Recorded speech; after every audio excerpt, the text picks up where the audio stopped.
வணக்கம். இன்னைக்கு நம்ம வீடியோல டேஸ்டியாவும் அதே சமயம் ஹெல்தியாவும் 2 விதமான சூப் செய்ய போறோம். இந்த மாதிரியான சூப்பை நம்ம குழந்தைங்களுக்கு அடிக்கடி செஞ்சு கொடுத்துட்டு வந்தோம் அப்படின்னா சளியும் பிடிக்காது, அதே சமயம் உடம்புக்கும் ரொம்பவே நல்லது. இந்த சூப்பை நம்ம எப்படி பண்ணலாம், என்னென்ன பொருள்லாம் தேவை அப்படிங்கிறத வாங்க வீடியோக்குள்ள போய் பார்க்கலாம். ஃபஸ்ட்டு நம்ம கேரட்டு, வெண்டைக்காய், முருங்கைக்கீரையை யூஸ் பண்ணி ஒரு ஹெல்தியான சூப் செய்ய போகிறோம். அதுக்காக நான் இன்றைக்கி 3 சின்ன வெங்காயம், 1 டீஸ்பூன் ஜீரகம், 1 டீஸ்பூன் மிளகு, 2 பல்லு பூண்டு, 2 கொத்து கருவேப்பிலை, கொஞ்சம் கொத்தமல்லி இலை, இது எல்லாத்தையுமே ஒரு உரல்லையோ இல்லை மிக்ஸி ஜார்லையுமோ சேர்த்துட்டு 1-2மா நீங்கள் உடச்சி எடுத்துக்கோங்க. அடுப்பில் பாத்திரத்தை வச்சுட்டு 1 டேபிள் ஸ்பூன் அளவுக்கு வெண்ணெயை சேர்த்துக்கலாம். உங்களுக்கு விருப்பம்னா வெண்ணெயை சேர்த்துக்கோங்க, இல்லைன்னா நல்லெண்ணெயிலையும் நம்ம சேர்த்து செய்யலாம். நான் இன்றைக்கி 1 டேபிள் ஸ்பூன் வெண்ணெயை சேர்த்துட்டு நல்லா உருகி வந்த பிறகு நம்ம இடித்து வச்ச ஜீரகம், மிளகு, சின்ன வெங்காயம், பூண்டு இது எல்லாத்தையுமே ஒரு 2 நிமிஷத்துக்கு இந்த பட்டரில் சேர்த்து நம்ம வதக்கிக்குவோம். நம்ம இடித்து சேர்த்த பொருள் எல்லாமே நல்லாவே வதங்கி வாசம் வர ஆரம்பிச்சிருச்சு. இந்த டைமில் நம்ம கட் பண்ணி எடுத்து வச்சுருக்க கேரட் துருவல், முருங்கைக்கீரை, வெண்டைக்காய் இது எல்லாத்தையுமே நம்ம ஒன்றா சேர்த்து இது கூட வதக்கிக்கலாம். இது கூடவே சின்ன குடமிளகாவையும் நான் கட் பண்ணி சேர்த்துக்கிறேன். எல்லாத்தையும் ஒரு 2 நிமிஷத்துக்கு நல்லா வதக்கி விட்டுருவோம்.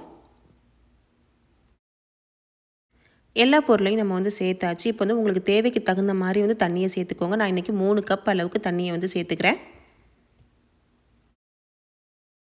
தண்ணியை சேர்த்த பிறகு ஒரு 1/4 டீஸ்பூன் அளவுக்கு மஞ்சள் பொடியை சேர்த்துக்கலாம். நம்ம இந்த சளி பிரச்சனைக்காக செய்கிறதுனால மஞ்சள் பொடியெல்லாம் சேர்த்து செஞ்சோம் அப்படின்னா நல்லாவே சளியை இந்த சூப்பு நான் கிளியர் பண்ணும். இது குழந்தைங்களுக்கு எல்லாமே ரொம்பவே நல்லது. இது கூடவே உங்களுக்கு எந்த அளவுக்கு உப்பு தேவையோ அந்த அளவுக்கு நீங்கள் உப்பையும் சேர்த்துக்கோங்க. எல்லா பொருளையும் நம்ம சேர்த்தாச்சு. இப்போ ஒரு மூடியை போட்டு நல்லா வேக வச்சிடலாம். ஒரு 10 நிமிஷத்துக்கு மிதமான சூட்டில் நம்ம அப்படியே விட்டுருவோம். இப்போ 10 நிமிஷம் ஆயிடுச்சு. மூடியை ஓப்பன் பண்ணியாச்சு. நல்லா கொதிச்சு நம்ம விட்ட காய்கறிகள் எல்லாமே நல்லா வெந்து ரெடியாகி வந்துருச்சு. இந்த சூப்பை நம்ம அப்படியே குடிக்கலாம். லாஸ்ட்டாக கொஞ்சமாக மிளகுத்தூள், கொத்தமல்லி இலை தூவிட்டு நம்ம அப்படியே வேணாலும் குடிக்கலாம். இல்லை குழந்தைங்களுக்கு கொடுக்குறீங்க அப்படின்னா இதை ஃபில்ட்ரு பண்ணியும் நீங்கள் கொடுக்கலாம். ரொம்பவே நல்லாயிருக்கும். உங்களுக்கு இன்னும் டேஸ்ட்டாக வேணும் அப்படின்னு நினச்சிங்க அப்படின்னா இது கூட கொஞ்சம் கார்ன்ஃப்ளவர் மாவையும் நம்ம சேர்த்துட்டோம் அப்படின்னா நம்ம ஹோட்டலில் கிடைக்கிற ஸ்டைலில் நல்லாவே டேஸ்ட்டாக இருக்கும். ஆனால் நம்ம குழந்தைங்களுக்கு கொடுக்குறப்ப அதெல்லாம் சேர்க்காமல் நம்ம அப்படியே இதை ஃபில்ட்ரு பண்ணி கொடுத்தோம் அப்படின்னா ரொம்பவே நல்லது. நீங்கள் ட்ரை பண்ணி பாருங்கள்.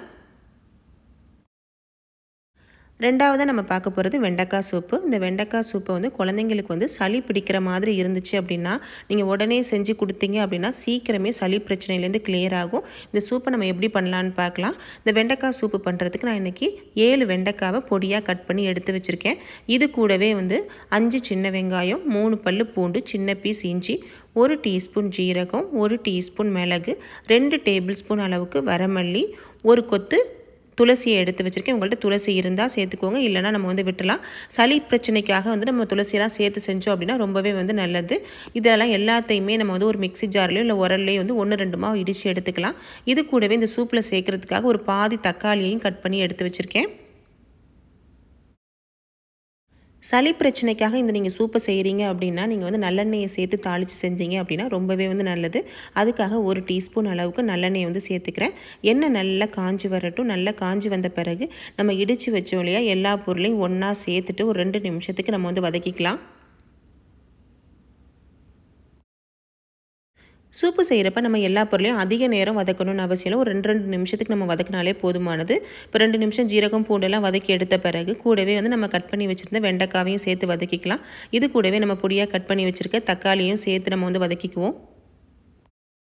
இப்போ நம்ம இந்த சூப்புக்கு தேவையான அளவுக்கு கல்லுப்பை சேர்த்துட்டு கூடவே ஒரு 1/4 டீஸ்பூன் அளவுக்கு மஞ்சள் பொடியும் சேர்த்துட்டு உங்களுக்கு எந்த அளவுக்கு தண்ணி தேவையோ அந்த அளவுக்கு தண்ணியை சேர்த்துக்கோங்க.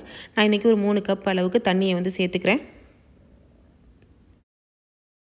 தேவையான அளவு தண்ணியை சேர்த்துட்டு ஒரு மூடியை போட்டு நம்ம 10 நிமிஷத்துக்கு நல்லா வேக வச்சு கொதிக்க விட்டுருவோம். நம்ம நல்லா கொதித்து வரட்டும். மீடியம் ஃப்ளேமில் வச்சுட்டு நீங்கள் இதை குக் பண்ணுங்கள். அப்போ தான் ரொம்பவே நல்லது. இப்போ நல்லா 10 நிமிஷம் ஆயிடுச்சு. மூடியை ஓப்பன் பண்ணி பார்க்கலாம். நல்லா சூப்பு கொதித்து நல்லா சூப்பராக வாசம் வர ஆரம்பிச்சிருச்சு. நம்ம இதை அப்படியே நம்ம எடுத்து குழந்தைங்களுக்கு கொடுக்கலாம்.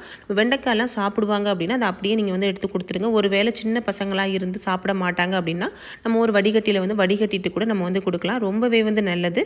ரொம்ப டேஸ்டியாகவும் இருக்கும். ட்ரை பண்ணி பாருங்கள். இந்த 2 சூப்புக்குமே நம்ம விருப்பப்பட்டோம் அப்படின்னா கூடுதல் டேஸ்ட் வேணும் அப்படின்னா கார்ன்ஃப்ளவர் மாவை நீங்கள் சேர்த்துக்கோங்க. அது உங்களுடைய விருப்பம். நான் இன்றைக்கி 2 சூப்புலேயுமே கார்ன்ஃப்ளவர் மாவை சேர்க்கலை. நம்ம ஹெல்த்தியாக சூப் நம்ம ரெடி பண்ணியாச்சு. இப்போ சூப்பராக ஹெல்த்தியாகவும் டேஸ்டியாகவும் நம்ம சூப் ரெடி பண்ணிட்டோம். ஃப்ரெண்ட்ஸ், உங்களுக்கு இந்த வீடியோ பிடிச்சிருக்கா? பிடிச்சிருந்துச்சுன்னா லைக் பண்ணுங்கள். உங்கள் நண்பர்களுக்கெல்லாம் ஷேர் பண்ணுங்கள். கூடவே நம்ம சேனலை மறக்காமல் சப்ஸ்கிரைப் பண்ணிக்கோங்க. தேங்க்யூ.